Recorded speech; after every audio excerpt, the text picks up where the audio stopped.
Hello friend, আসসালামু আলাইকুম। কেমন আছো তোমরা সবাই? আশা করি ভালো আছো। মাছ তো অনেকভাবে খাওয়া যায়, কিন্তু তোমরা একবার এইভাবে রান্না করে যদি খাও আমার এই রেসিপি ফলো করে, তাহলে একদম দুর্দান্ত স্বাদের এই রেসিপিটা হবে। একদম সহজভাবে ঘরোয়াভাবে আমি কাতলা মাছের রেসিপি শেয়ার করছি। তার জন্য আমি কাতলা কালিয়া বানাবো একদম ঘরোয়াভাবে।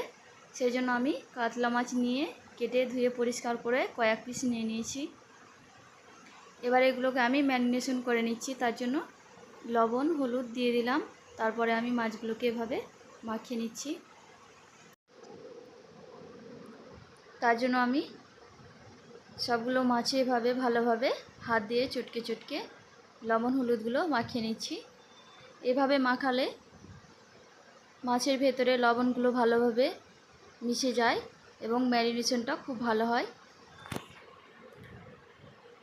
ম্যারিনেশনটা আমার হয়ে গেছে। এবার আমি এটাকে 15 মিনিটের জন্য রেখে দিব।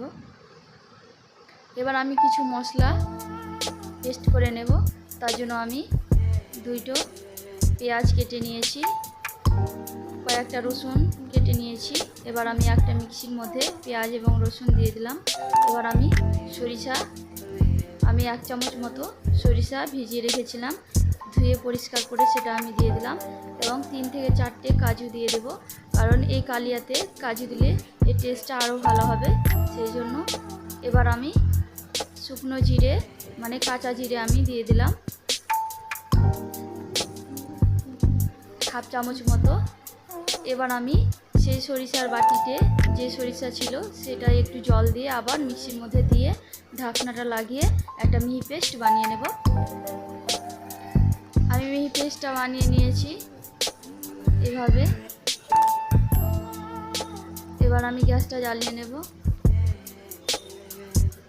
গ্যাসটা জ্বালানোর পরে আমি একটা ফ্রাই প্যান বসিয়ে ফ্রাই প্যানটাকে ভালোভাবে গরম করে নিব। ফ্রাই প্যানটা গরম হয়ে গেছে। এবার আমি তেল দিয়ে দেব পরিমাণ মতো। তেল দিয়ে তেলটাকে আমি ভালোভাবে গরম করে নিব। তেলটা গরম হয়ে গেছে অনেকটা। একবার আমি নাড়িয়ে দিলাম এভাবে। তেলটা অনেকটাই পরিমাণে গরম হয়ে গেছে। এবার আমি ম্যারিনেশন করা মাছগুলো একটা একটা করে দিয়ে দেব।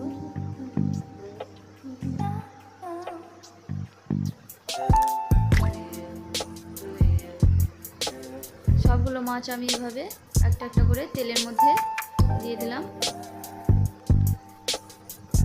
এবার এগুলোকে ভালোভাবে ভেজে নিব। আমার ভিডিওগুলো ভালো লাগলে তোমরা লাইক করে দিও। আমার চ্যানেলে তোমরা যারা নতুন, আমার চ্যানেলটাকে সাবস্ক্রাইব করে বেল আইকনটা ক্লিক করে দিও। এবার আমি একটা টমেটো বড় সাইজের কেটে নিয়েছি। টমেটোটা আমি পেস্ট করে নেব। মাছের 1 পিঠ আমার ভাজা হয়ে গেছে। আমি আরও 1 পিঠ ভেজে নেব। তার জন্য সবগুলো মাছ আমি এভাবে একটা একটা করে উল্টে দেব। আমার পুরো ভিডিওটা দেখার অনুরোধ রইল।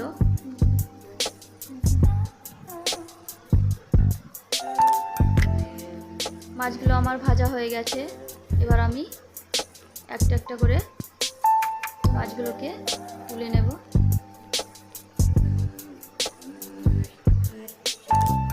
তোমাদের কার কার এই রেসিপিটা ভালো লাগে তোমরা অবশ্যই আমাকে কমেন্টে বলে যেও।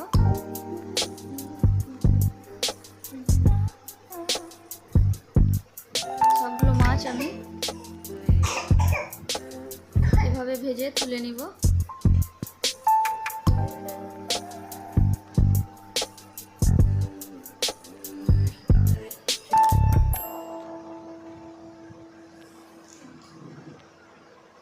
ওই তেলের মধ্যে আমি সেই পেস্ট করে রাখা পেঁয়াজ রসুন এবং সরিষা পেস্টটা আমি তেলের মধ্যে দিয়ে দিলাম। তেলের মধ্যে দিয়ে ভালোভাবে এটাকে একটু কষিয়ে নেব, যেন এর কাঁচা গন্ধটা চলে যায়। এর কাঁচা গন্ধটা অনেকটাই চলে গেছে। এবার আমি বেটে রাখা সেই টমেটোর পেস্টটা দিয়ে দেব। বেটে রাখা টমেটোর পেস্টটা দেওয়ার পরে আমি এটাকে ভালোভাবে নাড়িয়ে মাখিয়ে নেব তেলের মধ্যে। এভাবে করে মাখালে তেলের মধ্যে মিক্স হয়ে যায় এবং রান্নাটা খুবই ভালো হয়। মশলাটা যত ভালোভাবে কষানো হবে রান্নার টেস্টটা ততটাই ভালো হবে।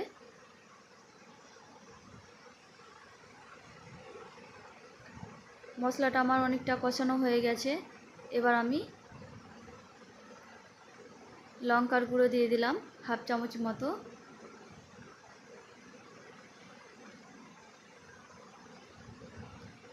লঙ্কার গুঁড়ো দেওয়ার পরে আমি মিক্সি ধোয়া একটু জল দিয়ে মশলাটাকে ভালোভাবে এভাবে নাড়িয়ে নাড়িয়ে কষিয়ে নিলাম। এবার আমি একটু ঢেকে এটাকে আরও ভালোভাবে কষিয়ে নেব। এই যে কি সুন্দর এটা কষানো হচ্ছে। মশলাটা যত ভালোভাবে কষানো হবে রান্নাটা ততটাই সুন্দর হবে, খেতেও ততটা ভালো লাগবে।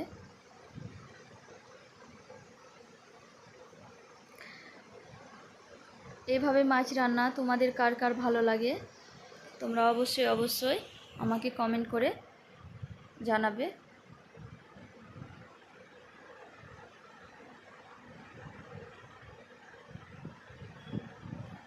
মশলাটা আমার কষানো হয়ে গেছে। এবার আমি পরিমাণ মতো জল দিয়ে দেব। আমি জলটা একটু একটু করে দিয়ে এভাবে মশলার সঙ্গে মিক্স করে নেব।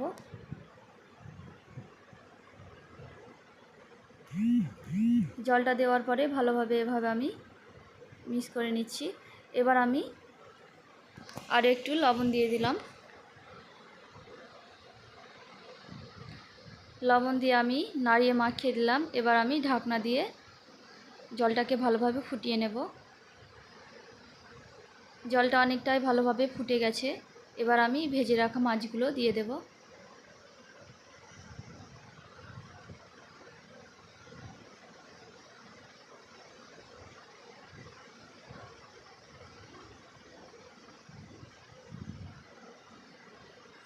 মাছগুলো দেওয়ার পরে আমি ভালোভাবে এভাবে নাড়িয়ে দিলাম। এবার ঢাকনা দিয়ে আমি রান্নাটা করব। ঢাকনা দিয়ে আমি কিছুক্ষণ রান্না করার পর আবারও ঢাকনাটা তুলে মাছগুলোকে একটু নাড়িয়ে দেব, যেন লবণগুলো মাছের মধ্যে মিশে যায়, মশলাগুলো ভালোভাবে যেন মিশে যায়। তাহলে এটা যতটাই ভেতরে যাবে মাছের টেস্টটা ততটাই ভালো হবে।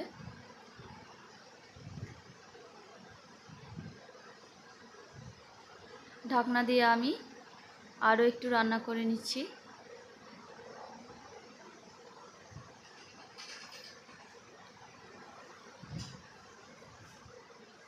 এবার আমি একটু ঢাকনাটা তুলে নাড়িয়ে দিচ্ছি।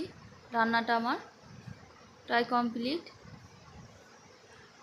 এবার আমি গ্যাসের ওপর থেকে ফ্রাই প্যানটা নামিয়ে নেব।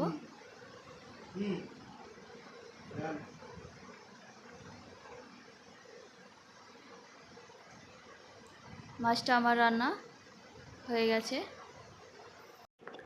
দেখো রান্নাটা আমার কি সুন্দর হয়েছে। রান্নাটা তো অনেক দেখতেই ভালো লাগছে, খেতেও জানি খুব ভালো লাগবে। এবার আমি একটা প্লেটে মাছগুলোকে ঢেলে নিয়েছি। এটা তোমরা ভাত রুটি সব কিছুরই সঙ্গে খেতে পারো।